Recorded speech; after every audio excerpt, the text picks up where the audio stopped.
Hi everyone, welcome back to our international marketing class. In the last class, I explained about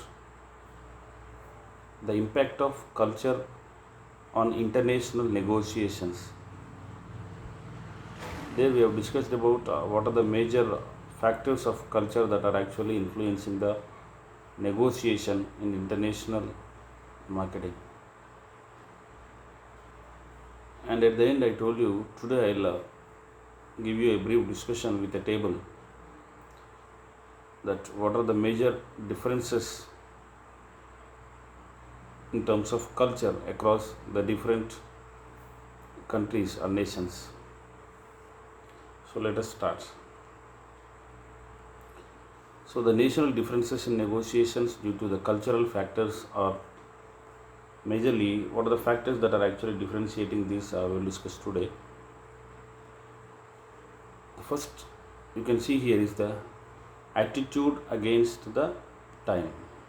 So about the time, in the last class also I told you in terms of different factors that are actually affecting this negotiation in international marketing.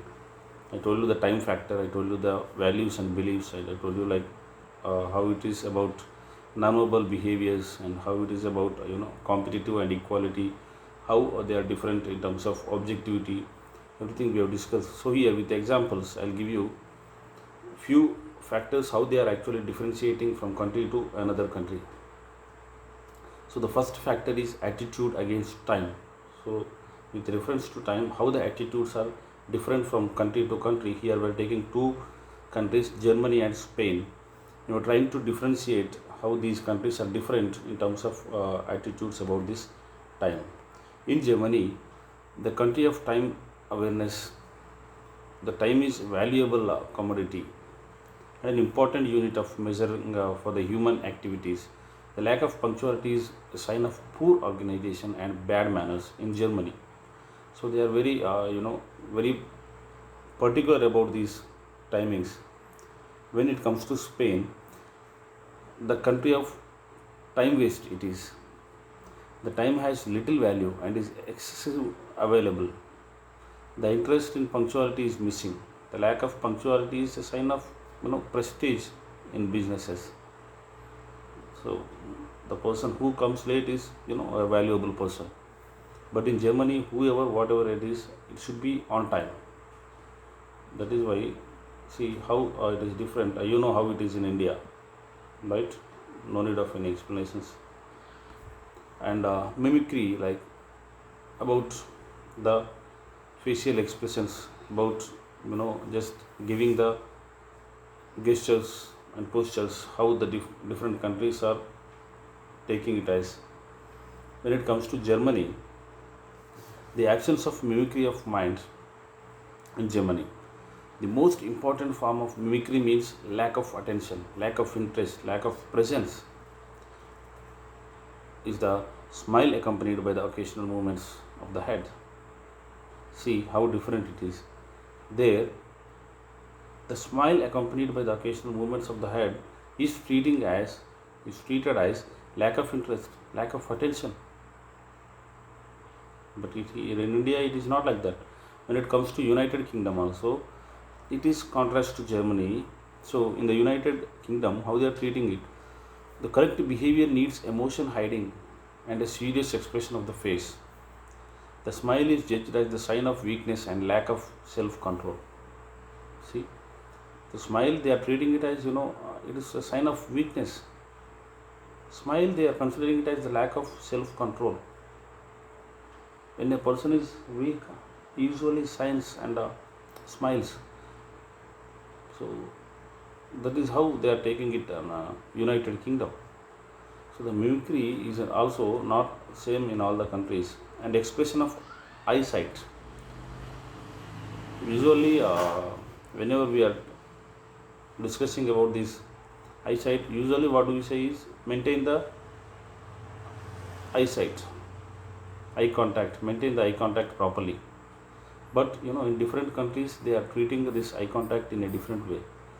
If you come to Western Europe Kingdom, how they are treating it is the elusive sight of or the avoidance of partner's sight is a sign of lack of respect, lack of politeness, lack of friendship, and lack of attention. Yes, obviously, right? Because if they are not maintaining proper eye contact means they do not have interest. It is the same in United Kingdom also. When it comes to Japan, looking down in front of the superior is a sign of respect, of course, right? If someone looks down, that means they are respecting the others. Countries like Mediterranean Sea zone intensive sight. It is the zone of intensive sight. The sight is mean of control, of influence against others, and of taking distance against strangers. If they are maintaining sight means they are trying to maintain the control over the influence of others. So, and in other way also, they are taking the distance from the strangers. Like you are someone else, you are not very close to me. To express that, they are maintaining the intensive sight. See how different is this, right? And when it comes to Central, East, and North Europe countries, this zone is, you know, where sight has a little importance. They do not give that much importance to this eye contact. The persistent sight is taboo. Staring at the conversation partner more than 10 seconds could bring him to lack his self control and begin to fear. That is not that much important to maintain this eye contact there. If you constantly maintain the eye contact for 10 seconds, automatically it leads to fear. So that is how actually this eye contact or eyesight is differentiating in the negotiations from culture to culture, from nation to nation. And there are some other factors also, like body language. Italy, Greece, French, Spain, Portugal, everywhere, the body is mean of expression and communication. Even in India also, the gesture is the manifestation of melodramatic behavior. People are using blending his hands and arms in order to underline the ideas. They salute at the beginning and at the end talks by shaking the hands. See, it's same like us, right? Same like India. So when it comes to Germany, giving his word is more important than gestures. You know, words what we are speaking are more important than gestures and everything. Actually, what do they feel is the gestures could bring a tensioned atmosphere and cause an adverse response to the partner. That is how this it is different about body language. Language, how much importance to the language is given in various countries. France, in France, what is the language? French. So actually they love to speak in French, like they love their mother tongue in French also. I mean France. The French is the favorite language of negotiation. Even the majority of the French people speak English also, and few people also speak German, but they love to negotiate in French only. The text, however, it should be written in French too. When it comes to Italy, the business letters should be written in Italian only. The talks language may be English, but the letters should be in Italian because of mother tongue. Spain, the Spanish language is used only if foreigner partner faultlessly masters it. They do not give that much importance to the Spanish language. In the United Kingdom, of course, English is the preferred language in the United Kingdom. Few English people speaks foreign language well enough for business negotiations. Few people also speak some other language, but preferably United Kingdom they prefer English for negotiations. But when it comes to France, they prefer to speak in France. When it comes to Italy, maybe you speak in some other languages, but agreement should be written in Italian only. When it comes to Spain also, like it is different from country to country.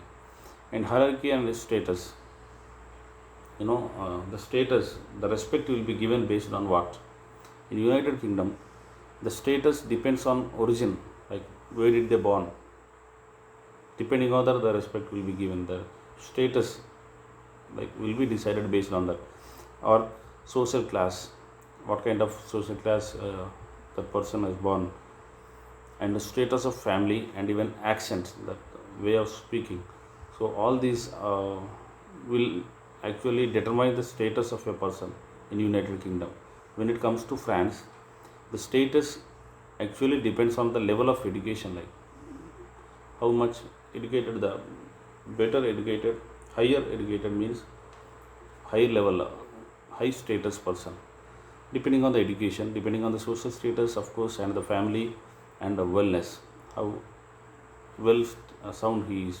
So depending on all these factors, the status will be determined in France. So when they meet for the first time in the first contact, so how do they like to prefer? In France, for example, two people met together for the first time for negotiation. What kind of discussion is preferred in various countries, right? In France, relationships are very important in France. The French people wish having much information about partners. Before the beginning of the talks, the conversation about the French art, history, literature could support the relations and establishment.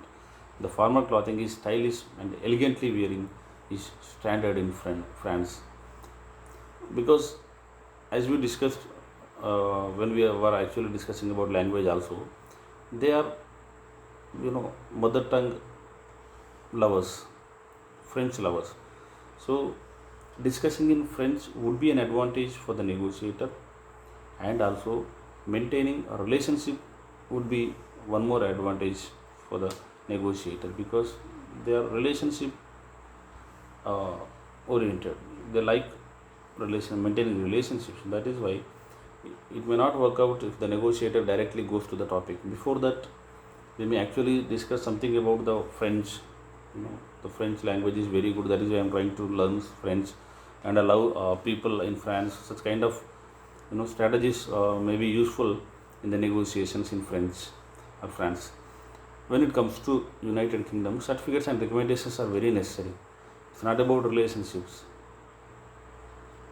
right? And men and women should wear clothes and shoes having a formal and conservative style, not like France. In the France, it is like stylish dressing, stylish, kind of appearance is actually preferred in France. But in United Kingdom, conservative dressing and even style is preferred in United Kingdom. The negotiation partner has time and place to make proposals and counter proposals. So here time will be given, but only for this specific point of discussion only, not like anything personal in United Kingdom. But when it comes to France, even in India also, relationship is much important. So the people in India also, they give importance to the discussion, like what kind of discussion about some other things other than this topic by that person is actually influence the factor for these negotiations. So directly going to the topic is not useful in India also. Before that, actually we may discuss something about their relatives, or maybe whatever the common points we have with the other party, we can discuss about that, and then we may slowly get into the topic. That will be the good strategy in India also. The same kind of strategy in France also will be the better one. But when it comes to United Kingdom or UK, it may not work out. So directly there, point to point, what we actually met for, and what kind of certificates we have, what are the recommendations that we have, who has recommended us to for this deal. So all these kind of things will be useful in the United Kingdom. It is clear. So we'll go to the next topic. The next topic is about implications for managers and negotiators. So one second. So here we will discuss about, before going to the negotiation, what kind of preparations are required, and also we will discuss about while the negotiation, what are the strategies are to be used, and after negotiation also, what are the things that are necessary for gaining the successful negotiations. So all these topics will be discussed in this class. So overall, the process of this negotiation, before entering into the negotiations, what the negotiator should do, and after entering the negotiation table, how he should behave, and what are the things to be considered. Once we leave the table also, that means after the negotiation also, are there anything necessary to be followed. So all these things I will cover in this class. First we will discuss about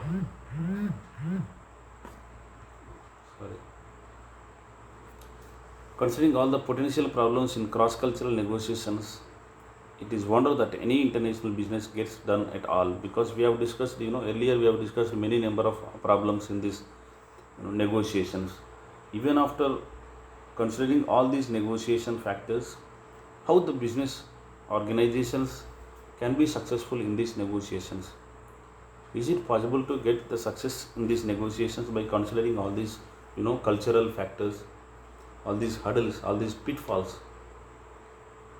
Obviously, the economic imperatives of global trade make much of it happen despite the potential pitfalls. But an appreciation of cultural differences can lead to even better international commercial transactions. It is not just business deals, but highly profitable business relationships that are the real goal of international business negotiations. So how can we get such kind of things? We will discuss now. So majorly there are 4 steps lead to more efficient and effective international business negotiations. So today we are going to discuss about these 4 steps. The first step is selection of the appropriate negotiation team. So the negotiation team will be the first one. How we have to select this negotiation team. The second step is management of preliminaries, including training, preparations, and manipulations of negotiation settings. So how one should prepare for this negotiation along with this team is the second step. First step is only about selecting the negotiation team, and second step is about how the negotiation team should set up before this negotiation, and third one is management of the processes of negotiations, that is what happens at the negotiation table. Actually at the time of negotiation, what happens and how to deal with them is the third step. And fourth step is appropriate follow-up procedures and practices. Follow-up will be the ultimate last step. So these 4 steps are very important to get success in the negotiations, especially in the international negotiations. So what is the first one? Selection of the appropriate negotiation team. So one reason for global business success is the large number of skillful international negotiators. These are the managers who have lived in foreign countries and speak foreign languages. In many cases, they are those who have been immersed in foreign languages or foreign cultures in other capabilities also. Right? As skilled people as we have, so we will get success in the negotiations. Dealing with one nation is different, and dealing with many nations is difficult. So in order to get success in the international negotiations, the skillful negotiators are important. So those skillful negotiators should possess various skill sets like speaking ability of foreign languages, that where he is actually going to deal.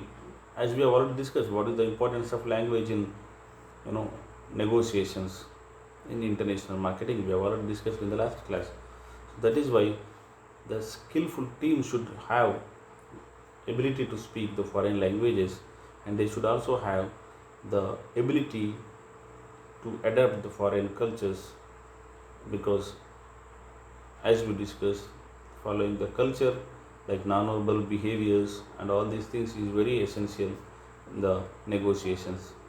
So thankfully, more business schools are beginning to re-emphasize language training and visits abroad. You can see in India also many schools are preferring to actually train or teach the other languages. The selection criteria for international marketing sales personnel are applicable in selecting the negotiation as well. The negotiators also, whatever actually we are following to recruit the international marketing team, the same things we can also follow to recruit the negotiators or the international negotiators. So what kind of skills they should possess, what kind of traits, what kind of characteristics they should have, right? The negotiators should have emotional stability, breadth of knowledge, optimism, flexibility, empathy, and stamina. All these things are very important, not only for marketing executives involved in international negotiators, but also for the technical experts who often accompany and support them also. They should also possess all these traits, right? The negotiators as well as the technical support team should possess these traits, should have these characteristics. What are the characteristics? Emotional stability, breadth of knowledge about the discussion, like what we are going to discuss, you know, everything, whatever the knowledge about the topic, all the negotiators and the technical team should have. Also optimism is very important. Everywhere it should be, optimum. So it should also be flexible. Everything will not be as per our plan, everything will not be as we expected, right? According to the situation, the negotiator should be able to change. That is why the characteristic of flexibility is also very important, and even empathy is also very important, and the stamina to keep on speaking for a long time, or maybe to keep on, forcing someone to do something. Such kind of stamina is also very important. So all these characteristics are to be analyzed before recruiting the negotiators. So it is not only enough if one possesses all these traits, is not only enough. And moreover, business negotiations are social processes, and the social reality is the larger number of nodding heads can exercise greater influence than ever the best arguments. You know, all the time the arguments may not work out. Sometimes nodding the head will also work out, because we are going to deal with the social beings. So the people should also be ready to nod the heads as if necessary. It also much easier to gather the detailed information when teams are negotiating rather than individuals. So it is better to prefer the team negotiation than the individual negotiation. The single most important activity of negotiations is listening. The negotiator's primary job is collecting information with the goal of enhancing creativity. It is not only important to keep on speaking. I will not allow you to speak. Hello, excuse me. Such kind of things may not work out. For any negotiators, for any discussion, and everywhere, it is also important to listen.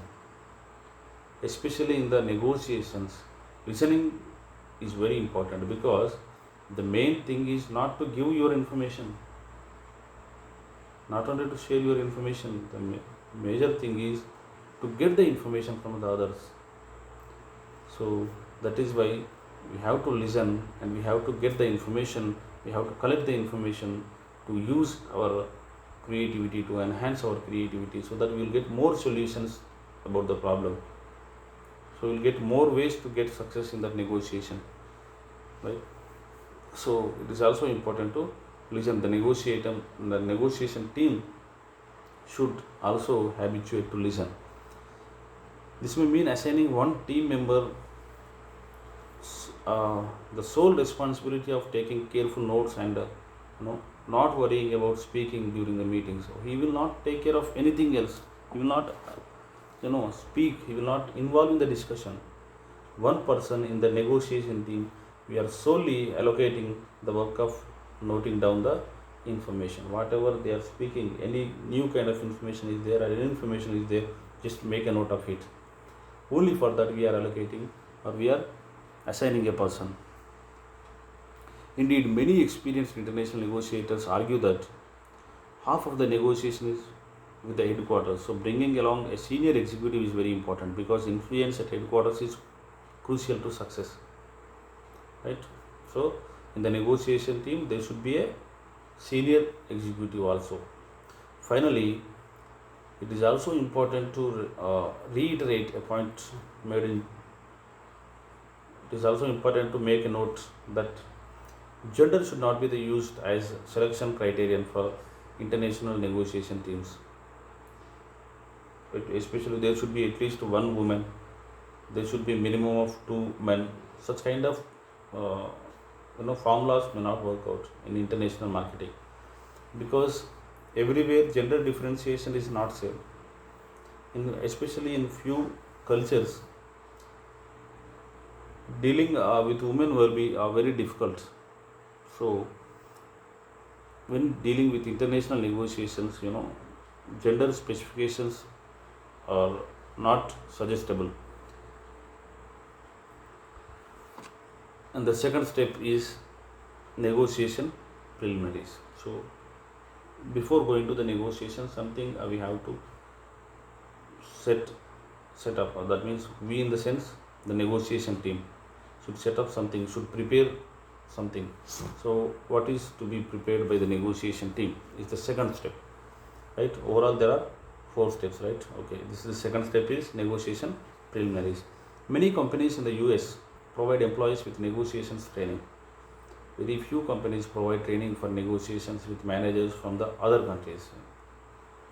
So in America, actually they are providing a specific training about this negotiations, but very few other countries are also giving this.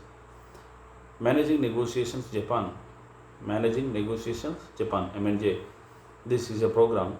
It includes negotiation simulations with videotape feedback lectures with cultural differences demonstrated via video tapes of Japanese American interactions and rehearsals of upcoming negotiations. Such kind of all training will be given to the managers before going to the negotiations in Japan, right? What kind of training they are giving?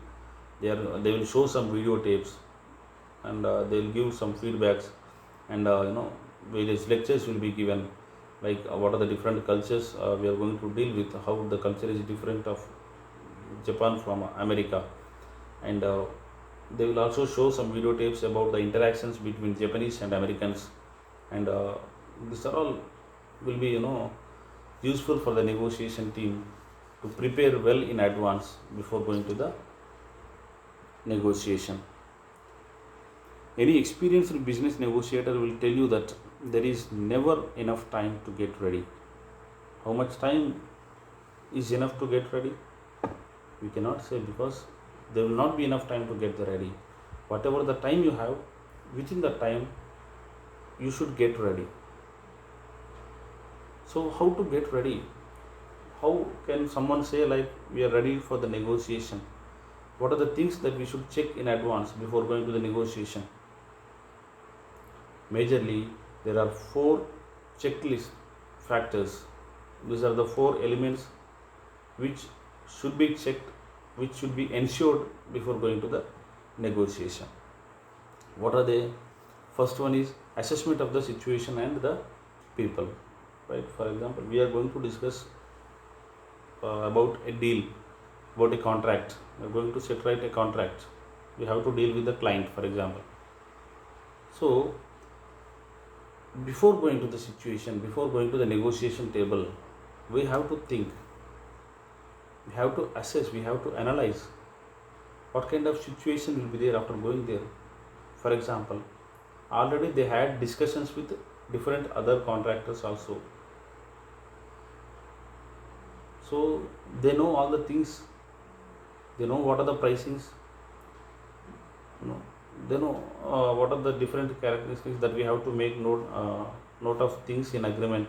Everything they know in advance, or they do not know anything. All these kind of situational analysis is to be made before going to the negotiation. And also about the people, what kind of people we are going to deal with, or the maybe either with the management of the client, or maybe with the representatives of the management of the client, or maybe just we are going to have a contact for the first time. We are not going to deal with this entire project. So what kind of situation is there, what kind of people we are going to deal with, all these things are to be assessed in advance. That is the one factor. Another factor which is very important to prepare in advance is facts to confirm during the negotiations. Facts.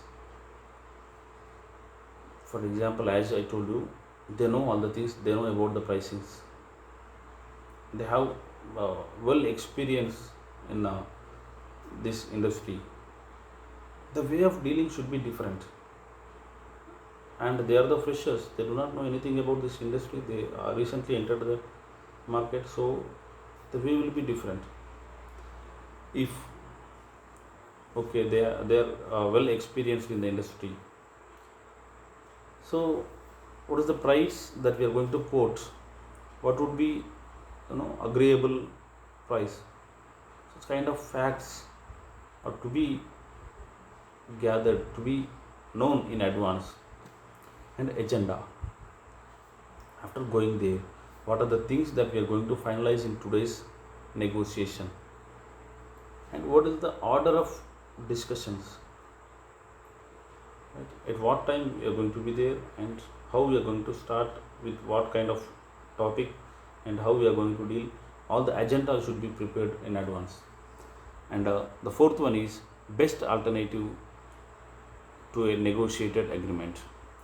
For example, we set it to make an agreement with 200 crores. Our project, we are ready to accept it for 200 crores. If not so, what would be the next quote? Should be prepared in advance. 200 crores will be there, will be there, will be there. If not so, we may come from 190 crores at the end. We cannot come more than that. So that is why the next alternative should also be prepared in advance. And concession strategies also. We want to get some concessions. So how it is possible? For example, we are going to give a project now. For example, we are from the point of client. So they will ask for 200 crores. So we should ask them for some concessions. So in order to get such concessions, what kind of strategies that we are going to use? We may use a strategy about this corona. Because of this corona, actually nowadays the position is not good, so we are not able to pay that much. That is one strategy. And another strategy may be because the prices are rapidly fallen, so however you should give some concessions. The sand price is reduced, or whatever the such kind of raw materials price is reduced. What are the different strategies we are going to use in order to reduce the price? Such kind of consistent strategies to be prepared in advance before going to the negotiation. Okay, however we will ask in such a way, right? And the team assignments are also there. Are 10 people in the negotiation team. What is the role of each each team member should be prepared in advance. Who is going to note down all the information, who is going to deal with what kind of topic, who is going to initiate the topic, who is going to finalize this topic. So who is going to finalize the agreement? All the roles are well prepared in advance. So no matter how thorough the preliminary research, negotiators should always make a list of key facts to reconfirm the negotiation table. Okay, we are well prepared, we are ready to face the negotiation. It's not enough. You know, make a list of key facts and reconfirm. Yes, ensure, again, re-ensure everything is ready. Information gathered about foreign customers and makes almost always includes errors, and things can change during the long, airline flights also, because actually we are going to deal with different people from the different cultures. That would be the difficult thing. Apart from that, because we, are, we cannot expect them exactly how they will be. The people from different cultures are different, attitudes. They will have different attitudes, as we discussed. Few people are very aggressive. Few people are, they are very calm, but still they will be on their own stand. We cannot expect like they are very calm means, they will agree for whatever we say. So it's very difficult to estimate them. That is one pitfall. Apart from that, if we estimated them exactly also, at the time of negotiation also, by the discussion, the things may go, to different way. So we cannot expect the good results from all the negotiations. We cannot expect the same kind of situations as we expect in all the negotiations. And so that is why it is very important to make all the things flexible. Finally, specific team assignments should be made clear. Who handles technical details, who takes notes, who plays the tough guy, who does most of the talking for the group, etc. All the things should be prepared in advance. In any negotiation, there will be a tough guy, which is very difficult to deal with. So that is why we have to fix the equivalent capable person in our team to deal with the difficult guy. There are at least 7 aspects of the negotiation setting that should be manipulated ahead of the time if possible. Before going there, we have to prepare these things.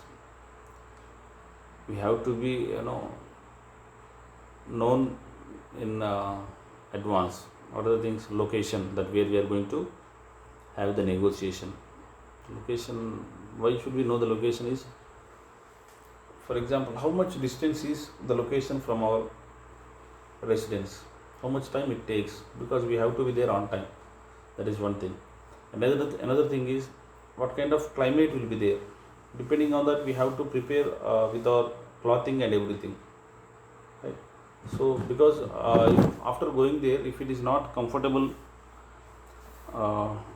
with our dressing, maybe it is not comfortable in that location, then we will not be confident to deal with the negotiations.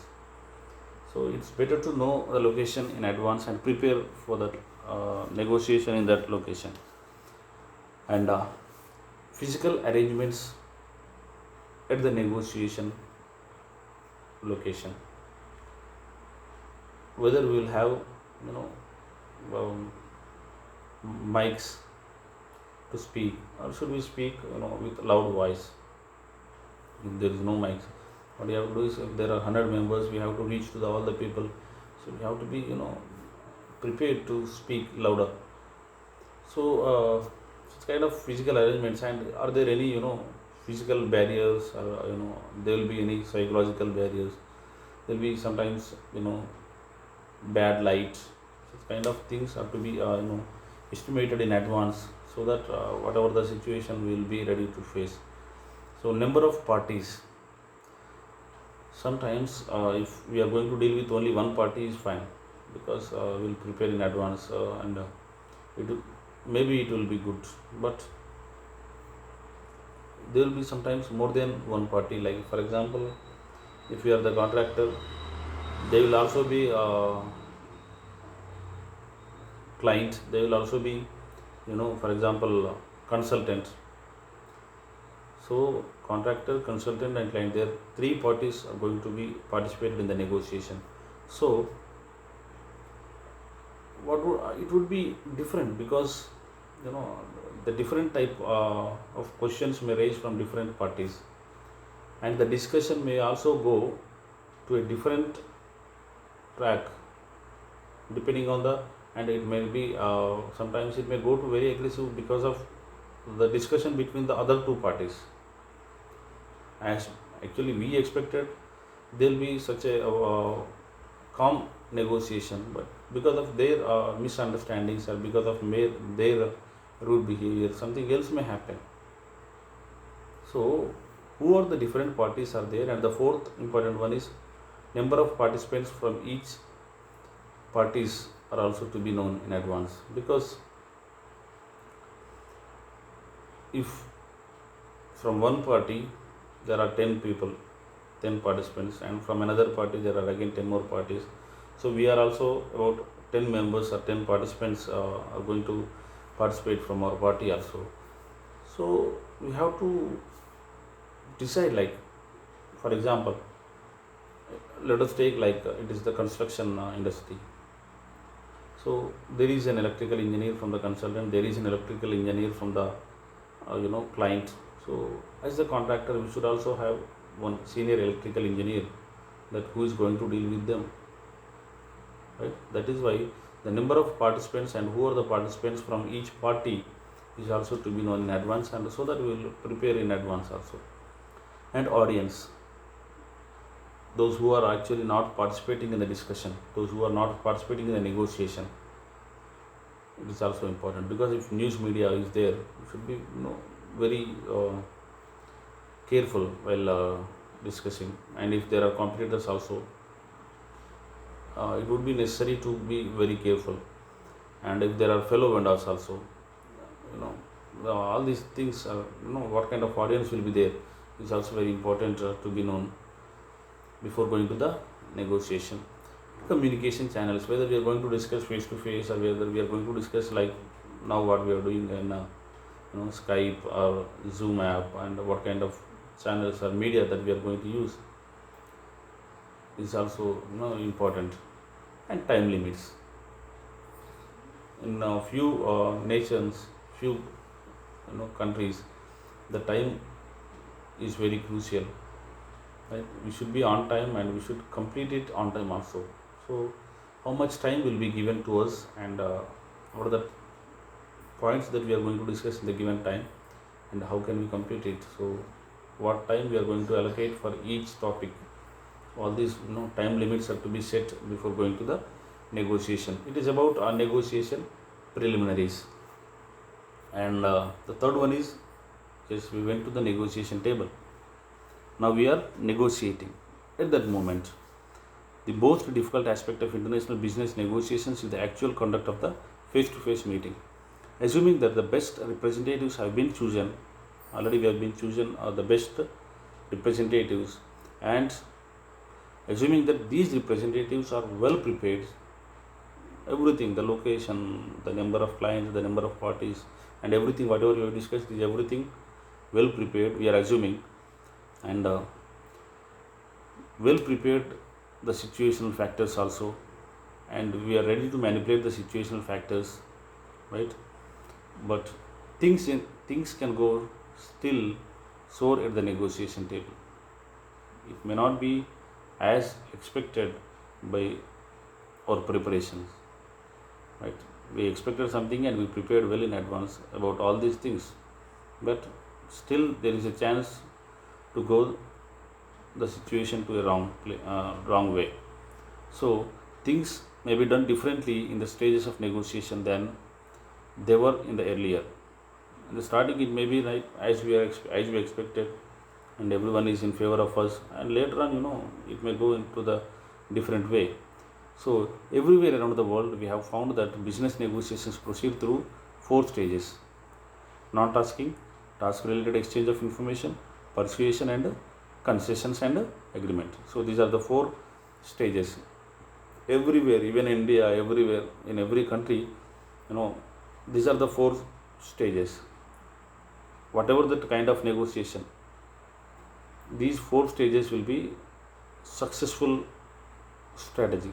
We should go through these four stages. What is the first stage? Non-task sounding. After going there, we will discuss something which is not about the topic. Apart from the topic, also we'll discuss something about, where are you from, what are your preferences, so where are you coming from. It's kind of, other things to build up the relationship. Right? Such a discussion we will start with. Marketing, actually, whatever the marketing procedure will also be the same thing. When we go with one product to the customer, we will not talk about, I'm coming with one very good product, this is the product actually, so there are many features of this product. Such kind of discussion may not be useful, may not be working out. Before starting about the topic, discuss something which is apart from the task, which is something apart from the topic.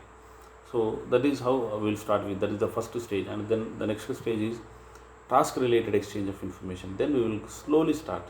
Where are you from? Okay. Oh, you are from America. Okay. What kind of mobile you use? Okay, actually I have a very good mobile. So like that, we may start our negotiation, and then we will efficiently deliver whatever the topic that we have already prepared.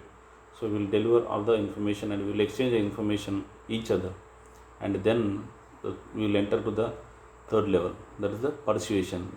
That is the making them to do that what we expected from them, right? Making the agreement here. That is the case, right? Making them to agree that what we are expecting from them. That is the persuasion. I will go to the third stage. That means I will give them a force to agree for that what we are discussing. And at the end, in the final stage, that is the concessions and agreement stage. However, the deal will not be finished without accepting some concessions. For example, we are ready to do the product for 200 crores, right? But still we may need to pay 50 crores more. 250 crores maybe we should be ready, right? And if you are going to offer a product with 10,000 fixed, if you are fixed with that, it may not work out. So however, there will be some concessions are required. So giving such concessions and making the final agreement is important at the negotiation table, right? We'll accept the concessions what they are expecting and what we can actually, and then at the negotiation table itself, make them to finalize the agreement, make them to sign on the agreement, so that it will be finished, right? So we have to go through these four stages in the time of negotiation, at the time of negotiation. And the fourth step is after negotiations. Once the agreement is done, so it is not finished, right? Contracts between American firms are often longer than 100 pages. It includes carefully worded clauses regarding every aspect of the agreement. It is also very important, the agreements. The best contracts are ones written so tightly that our other party would not think of going to court to challenge any provision. The American adversarial system requires such contracts. There should not be any single chance for the opponent to go to the court to claim anything. So that is why we should be very clear about all the points in the agreement. In most other countries, particularly like high context ones, legal systems are not dependent upon settled disputes. Indeed, the term disputes does not reflect how business relationships should work. In other countries, it may not be, but in America, it will be at most important given to the agreements. In other countries such as China, contracts are more a description of what business partners view their respective responsibilities to be. Contracts are not important. However, one feels the responsibility of their role. That is how it is working in China. Informality being a way of life in the United States, when the largest contracts between companies is often sent through the mail for signature. That is how informal. Even the contracts are, I will come to you and you have to sign in front of me, and it should be, I will check how the sign is there in your other documents, and here it is not like that. Just I will send the contract to you by mail. You will just sign and you will fax me. That's enough in America. Finally, follow-up communications are an important part of business negotiations with the partners and clients from most foreign countries. Follow-up, even in India also. Follow-up is the very important thing, because agreement may not final at the negotiation table.